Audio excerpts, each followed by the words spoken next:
Container में ये किस तरीका से जानते हैं किस पर एफआईआर दर्ज हुआ है? जिन्होंने मवेशी तस्कर को गिरफ्तार करवाया था, जिन्होंने पकड़ा था।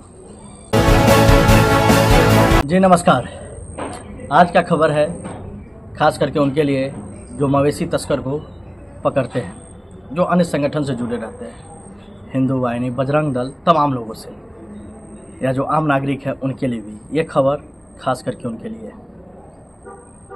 लगातार भगवानपुर प्रखंड में भगवानपुर थाना अंतर्गत का है तो विगत 2-3 महीना में लगभग 3 एफआईआर दर्ज हुआ। 3 एफआईआर में एक एफआईआर जो 31 तारीख को दर्ज है। जानते हैं किस पर एफआईआर दर्ज हुआ है? जिन्होंने मवेशी तस्कर को गिरफ्तार करवाया था, जिन्होंने पकड़ा था। मवेशी तस्कर पर तो एफआईआर हुआ ही, लेकिन आज खबर उनके लिए जो इसमें संलिप्त रहते हैं। जो चलिए भाई गाय पकड़ा रहा है, भैंसी पकड़ा रहा है, अरे भाई कटने के लिए जा रहा है, चलो ये वो, उनके लिए एक खबर है। खास करके युवा जो जाते हैं उसमें एक एफआईआर दर्ज हुआ। आपने अखबारों में भी देखा होगा, नीचे कटिंग आपको नज़र आ रहा होगा। भगवानपुर में 18 मवेशी लदे कंटेनर के साथ 3 गिरफ्तार। दैनिक जागरण का ये खबर है, बहुत बड़ा अखबार है।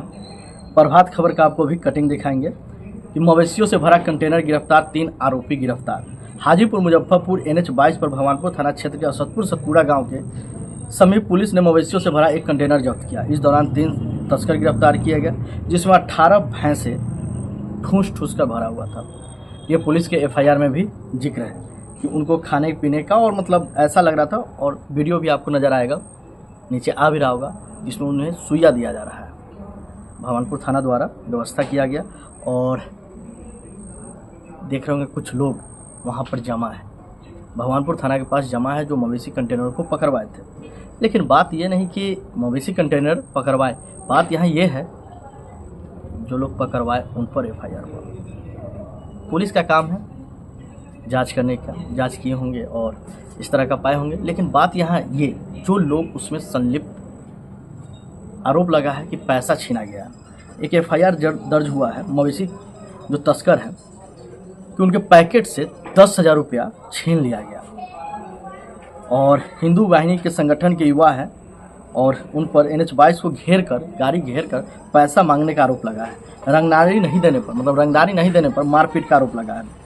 इस अपराध में कुंदन कुमार पिता राजकुमार सिंह इस्लामपुर, मिथिलेश कुमार पिता सुरेंद्र सिंह इस्लामपुर, गौरी शंकर पिता इंद्रभूषण मिश्रा सभी गरौल थाना के हैं। और इन्होंने भगवानपुर थाना अंतर्गत एक गाड़ी घेरा था और LN कॉलेज के पास, वहाँ पर मवेशी तस्कर को इन्होंने गिरफ्तार करवाया। जानते हैं इन पर जो धारा लगा है, आश्चर्य कीजिएगा, आपको इन पर जो धारा लगा है 126(2) के मुताबिक अगर कोई व्यक्ति किसी गलत तरीका से रोकता है तो उसे 1 महीना तक की और 5,000 रुपये की जुर्माना हो सकता है। 127(2) 1 साल तक का बंधक, मतलब 1 साल अगर किसी को आपने बंधक बनाया है, अगर किसी व्यक्ति, ये गूगल कर रहा है, मैं धारा का और कानून का उतना विशेषज्ञ नहीं हूँ, मैंने ये तमाम धारा को गूगल पर सर्च किया। अगर कोई व्यक्ति किसी को गलत तरीके से बंधक बनाता है तो उसे 1 साल तक की जेल और 5,000 तक का जुर्माना। 105 किसी व्यक्ति को चोट पहुँचाने, इरादे या ज्ञान की स्वेच्छा, मतलब तमाम धारा लगा है, आपको नीचे नज़र भी आ रहा होगा।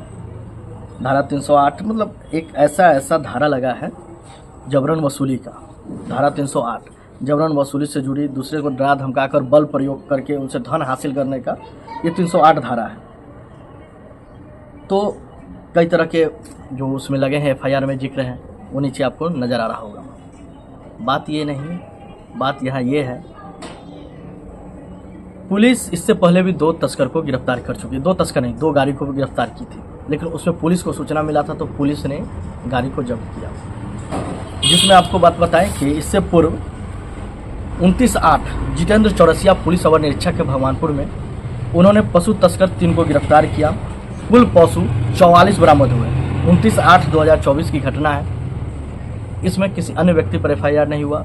पुलिस का कहना है, इसमें एक पुलिस का भी पहलू है कि जो हिंदू वाहिनी संगठन, हिंदू युवा संगठन है, उन्होंने पुलिस को सूचना नहीं दिया था, और पुलिस को सूचना देना चाहिए।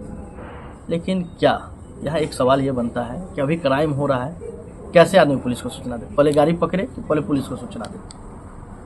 उसके बाद तो सूचना दिया गया ना।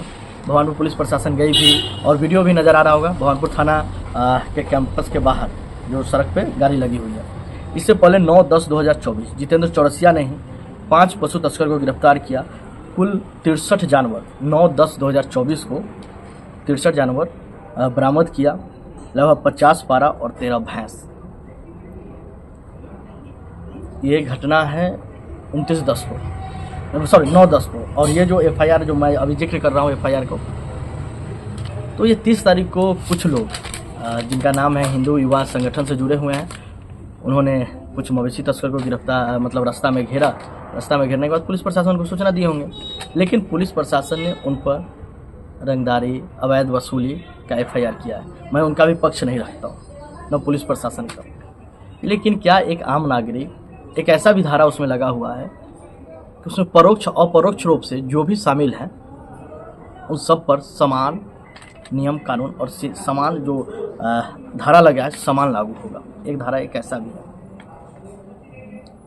जो लोग जानते हैं धार्मिक भावना से आहत हो जाते हैं, अरे भाई कैसे काट देगा, ये है वो है। तो एक और आंकड़ा बताए, ये तो आंकड़ा हो गई पुलिस प्रशासन का, तो करते हैं इनकी धार्मिक भावना आहत हो जाती है। तो आपको एक कुछ आंकड़ा दे दें, वर्ल्ड के जो टॉप है, कुछ वेबसाइट है उनके हिसाब से कुछ आंकड़ा है। मैंने जब गूगल सर्च किया, वर्ल्ड के टॉप 5 बीफ एक्सपोर्टर 2022 और 23 में कौन कंट्री रहा है, तो आपको जानकर आश्चर्य होगा।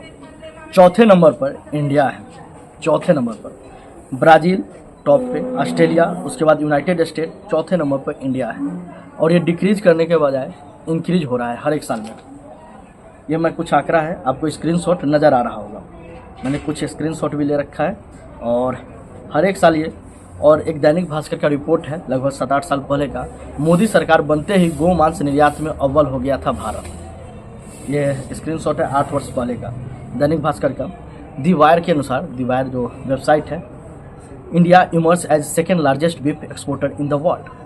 इसके हिसाब से 5 मार्च 2024 का आंकड़ा है कि इंडिया लगभग दूसरा वर्ल्ड में एक्सपोर्टर है। और जानते हैं, ये मैं नहीं बता रहा हूँ, ये कुछ वेबसाइट का आंकड़ा है, इतना बड़ा तो हम है नहीं कि ये तमाम चीज़ों को। India's carabeef production export to increase in 2024 says USDA post. वो तो छोड़िए, एपडा जो बीफ का जो डेटा देती है, agriculture and processed food product export development and authority, APEDA के हिसाब से लगभग भारत में जो कसाई खाना है, जो कसाई मीट प्रोसेसिंग प्लांट है, लगभग 72 है, मतलब 72, जिसमें APEDA registered Indian meat processing plant 12। ये एपडा के वेबसाइट पर डाला हुआ है आंकड़ा। और 2022 के आंकड़ा के हिसाब से सबसे ज़्यादा इंडिया एक्सपोर्ट वियतनाम में करती है। मीट, बीफ जो मीट कह रहे हैं वो सबसे ज़्यादा वियतनाम में एक्सपोर्ट होता है, उसके बाद मलेशिया, उसके बाद इजिप्ट, उसके बाद UAE और उसके बाद इराक। ये एपडा के सरकारी वेबसाइट है, उसके हिसाब से ये आंकड़ा है। और कई स्क्रीनशॉट आपको नज़र आ रहा होगा। कई ऐसी कंपनियां हैं जो भारत में लगभग अरबों रुपए, करोड़ों रुपए का बिजनेस करती है। वो कंपनी अमरून है, अल्दुआ है, HMA एग्रो इंडस्ट्रीज है, मिरहा है।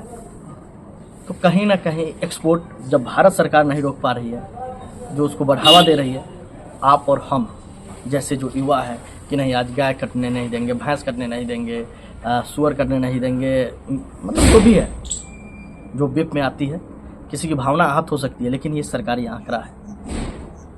वियतनाम में इंडिया का लगभग 52.17% एक्सपोर्ट होता है, मलेशिया में 9.92, इराक में 4.57, अल्जीरिया में 4.26, UAE में 4.17, इजिप्ट में 3.97, फिलीपींस में 2.99%। ये कुछ वेबसाइट के हिसाब से। और सबसे ज़्यादा एक्सपोर्ट होता है मुंबई में, मुंबई के से सबसे ज़्यादा एक्सपोर्ट का ये धंधा चलता है। तो ये तो बीफ का आंकड़ा रह गया। जो लोग अब इसमें पुलिस प्रशासन कहती है कि कुछ लोग रंगदारी करते हैं, हाँ इस तरह का आरोप कई पर लगा है। इससे पहले बजरंग दल के एक तथाकथित जिलाध्यक्ष थे, उन पर भी लगा था। कई लोग इसको धंधा बना लेते हैं। पुलिस प्रशासन को भी मजबूरी है कार्रवाई करने की, पुलिस प्रशासन कार्रवाई भी करती है। लेकिन हाँ, अगर आपको सूचना मिलता है कि इस तरह का जा रहा है तो आप पुलिस प्रशासन को सूचना दें। 112 अब गाड़ी है, 5 मिनट में आपके यहाँ पहुँच जाती है। तो आप जो घेरिएगा हो सकता है कानूनी पचरा में पड़ जाए, कानूनी पचरा में आप पड़ सकते हैं। और लोग पड़े भी। जो FIR है उसमें मैं जिक्र करूँ कि FIR में कितने लोग हैं, 15 अज्ञात हैं। 3 तो नामजद हैं, जो मैंने नाम लिया, 3 तो नामजद है, 15 अज्ञात है जो उस भीड़ में थे, उन सब पर FIR है। और एक धारा ऐसा है कि सब पर समान लागू होता है। सोच लीजिए, एक जो नियम वो कानून लगा है कि मैं वो शायद स्क्रीनशॉट लिया था, उसके तरफ जानबूझकर पैसे अपराधी, हाँ, धारा 3(5), अगर किसी समूह में कोई अपराध होता है तो सभी सदस्यों को उस अपराध के लिए समान रूप से दोषी माना जाएगा। इसका मतलब है चाहे किसी भी व्यक्ति ने सीधे तौर पर अपराध किया हो या नहीं, उसे भी उस अपराध के लिए दोषी माना जाएगा। मतलब अज्ञात में कोई भी व्यक्ति आ सकता है। तो एक्सपोर्ट इंपोर्ट का आपने बिजनेस देखा, ये कानूनी पचड़ा देखा, एक आम नागरिक जब इसमें फंस जाएगा तो परेशान होगा। जो युवा है वो भी सोचे समझे, और इसमें कुछ ऐसे लोग भी हैं जो धंधा बना लेते हैं कि गाड़ी से वसूली किए, नहीं किए, ये तो पुलिस प्रशासन जांच करेगी और जांच करने के बाद ही FIR दर्ज की होगी। अगर नहीं किया तो अगर 10,000 रुपये 3 लोग लेके चल रहे थे उनसे किया, तो भाई पुलिस प्रशासन उस समय क्यों नहीं, जो वो लोग थे उसी समय उससे बरामद करती। कई लोग थाना पर कई बार हुआ है, मैं भी 1-2 बार पूर्व थानाध्यक्ष के टाइम में मैं गया हूँ, तो उन्हें जब्त करती है पुलिस प्रशासन, फिर कानूनी कार्रवाई के से उसके आगे भेज देती है। मोतिहारी या कोई जगह है, कोई फाटक, वहाँ पर जो मवेशी है उनको भेज दिया जाता है। एक बात यहाँ पर कि मवेशी भगवानपुर से गायब भी हो रहा है, चोरी भी हुआ है, कई आवेदन भी थाना में गए होंगे, हमें खुद सूचना मिला है, पेपर में भी कई अखबार जो प्रतिष्ठित अखबार है, हिंदुस्तान, दैनिक जागरण, प्रभात खबर ने भी खबर को प्रमुखता से छापा है। तो भावना और इन तमाम चीज़ों के बीच हम यही कहना चाह रहे हैं कि सावधान रहिए, सतर्क रहिए, कब क्या हो जाए पता नहीं। आपकी भावना आहत होगी, लेकिन हो सकता है कि आपको इसके लिए जेल जाना पड़े। और जो भी संगठन के लोग हैं, पता नहीं, अभी तो डबल इंजन का सरकार है, हिंदुत्व की सरकार है, कहा जाता है कि भाई डबल इंजन ये है, कटेंगे बटेंगे तो कटेंगे, ये वो। बिहार में भी BJP का सरकार है, अलायंस में है, देश में भी है, फिर भी हिंदू युवा संगठन जैसे। तो ज़्यादा बात कम बातें, ज़्यादा समझना, तो ये चीज़ें हैं। और मेरा मकसद किसी को आहत करने का नहीं था, बस ये चीज़ था, जो युवा है वो सतर्क रहे, सावधान रहे। कैसा लगा ये वीडियो ज़रूर बताएं। जो आंकड़ा है वो मैंने प्रस्तुत किया है, FIR का भी जिक्र मैंने किया है। चलिए, धन्यवाद।